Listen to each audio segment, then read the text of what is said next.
नमस्कार दोस्तों, आपका स्वागत है एक बार फिर से आपके अपने YouTube चैनल पर। दोस्तों, यह तो आप सभी को पता लग ही चुका है कि हरियाणा प्रदेश में जो 90 विधानसभा पर चुनाव होना है, तो इलेक्शन कमीशन की तरफ से उनका जो शेड्यूल है जारी कर दिया गया है। यानी हरियाणा प्रदेश में 16 तारीख से आदर्श चुनाव आचार संहिता लागू हो गई है और हरियाणा प्रदेश में एक ही चरण में मतदान होगा। यानी 1 अक्टूबर को हरियाणा प्रदेश में मतदान किया जाएगा और 4 अक्टूबर को जो रिजल्ट है जारी किया जाएगा। तो हरियाणा प्रदेश में आचार संहिता लागू होने से लगभग जो कच्चे कर्मचारी हैं उनको जॉब सिक्योरिटी मिलने का झटका लग सकता है। यानी मुख्यमंत्री नायब सैनी के द्वारा हाल ही में कच्चे कर्मचारियों को पक्का करने की घोषणा की गई थी और साथ में मुख्यमंत्री नायब सैनी के द्वारा अध्यादेश भी जारी कर दिया था। लेकिन मुख्यमंत्री नायब सैनी की सरकार ने यह फैसला करने में बहुत देरी कर दी। यानी 14 अगस्त को अध्यादेश जारी हो पाया है। तो हरियाणा प्रदेश में जो आदर्श आचार संहिता लागू करने से जो प्रदेश के लगभग 1,20,000 कच्चे कर्मचारियों को लग सकता है जॉब सिक्योरिटी मिलने का झटका। और मुख्यमंत्री नायब सैनी सरकार ने फैसला करने में बहुत देरी कर दी। यानी 14 अगस्त को अध्यादेश जारी हो पाया है। हरियाणा के मुख्यमंत्री नायब सैनी की अध्यक्षता में मंत्रिमंडल की बैठक में सरकार के जो विभिन्न बोर्ड है, विभाग है, निगम है और संस्थाएं है और इसमें लगे कर्मचारी है, यानी जो 5 साल या इससे ज़्यादा काम करने वाले कच्चे कर्मचारी है, लगभग 1,20,000 अस्थायी कर्मचारियों को जॉब सिक्योरिटी देने का जो अध्यादेश है मंजूर हुआ था और इसकी अधिसूचना 14 अगस्त 2024 को जारी हुई थी। लेकिन अगले दिन 15 अगस्त था तो इसकी वजह से छुट्टी थी और 16 अगस्त की शाम को जो प्रदेश में है आदर्श चुनाव आचार संहिता लागू हो गई। यानी इसी वजह से जो लगभग 1,20,000 जो कच्चे कर्मचारी थे अब इन्हें जॉब सिक्योरिटी मिलना मुश्किल है। तो इसके 2 प्रमुख कारण हैं। पहला कारण क्या है कि अध्यादेश को कैसे लागू किया जाना था और उसके निर्देश जारी होने थे और ये अभी जारी नहीं हुए और अब अगर जारी करने होंगे तो पहले जो निर्वाचन आयोग है उनसे अनुमति लेनी होगी और इतनी जल्दी ये अनुमति मिलना मुश्किल होता है। और दूसरा कारण क्या है कि जो आदर्श चुनाव आचार संहिता लागू होने के बाद सामान्य तौर पर संबंधित जो अफसर है इस तरह के जो आदेश है जारी नहीं करते।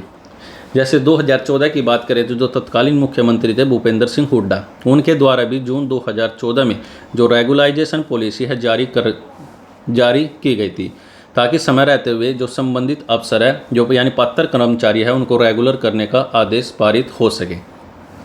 लेकिन इसके बावजूद कुछ विभागों में अधिकारियों ने जो आदर्श चुनाव आचार संहिता लागू होने की जो तिथि तक भी आदेश जारी नहीं किए थे। यानी जिस कारण से जो काफ़ी संख्या में जो अस्थायी कर्मचारी थे वे रेगुलर होने से रह गए थे और वे आज भी अस्थायी कर्मचारी ही है।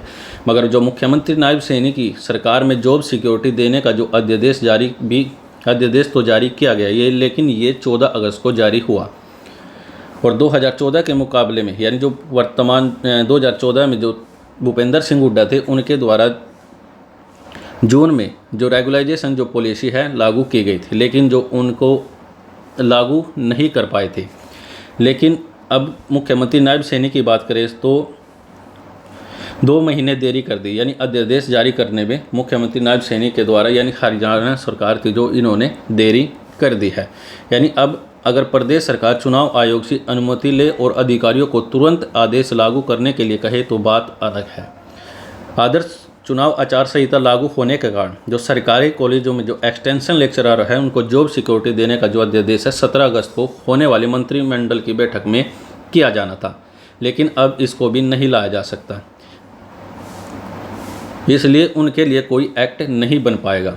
तो जो एक्सटेंशन लेक्चरर है उनके लिए एक्ट बन पाना अब मुश्किल है। यानी यूनिवर्सिटी के जो कार्यरत सहायक प्रोफेसर के लिए भी अब कोई जॉब सिक्योरिटी नहीं मिल पाएगी और एनएचएम के हड़ताली जो कर्मचारी है अब उनका भी कोई राहत की घोषणा नहीं है, इसलिए जो उनकी हड़ताल है जारी रखने का कोई अब औचित्य नहीं रह पाता।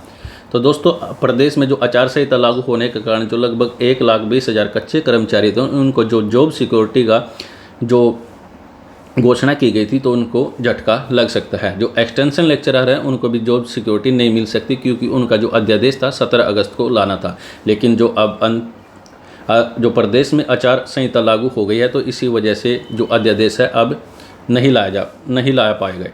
तो 2014 में ऐसे ही जो भूपेंद्र सिंह हुड्डा थे तो उनके द्वारा भी रेगुलाइजेशन पॉलिसी लाई गई थी, लेकिन वो भी जारी नहीं किए गए थे। इसके अलावा जेजेपी कोटे से मंत्री रहे अनूप दानक ने भी जेजेपी छोड़ने की तैयारी की। ओलंपिक खिलाड़ियों का सम्मान समारोह स्थगित, यानी मुख्यमंत्री नायब सैनी के द्वारा जो 17 अगस्त को ओलंपिक खिलाड़ियों का जो सम्मान समारोह था पंचकूला में, तो वे भी स्थगित हो गया है। HPSC और HSC रिजल्ट जारी कर सकता, लेकिन नियुक्ति दी जा सकती है। तो हरियाणा लोक सेवा आयोग और हरियाणा कर्मचारी चयन आयोग आदर्श चुनाव आचार संहिता के चलते पुरानी चल रही जो भर्ती प्रक्रिया है उनके तहत जो चयन सूची है जारी कर सकता है, मगर जो नए पद है उनका जो विज्ञापन है जारी नहीं कर सकता।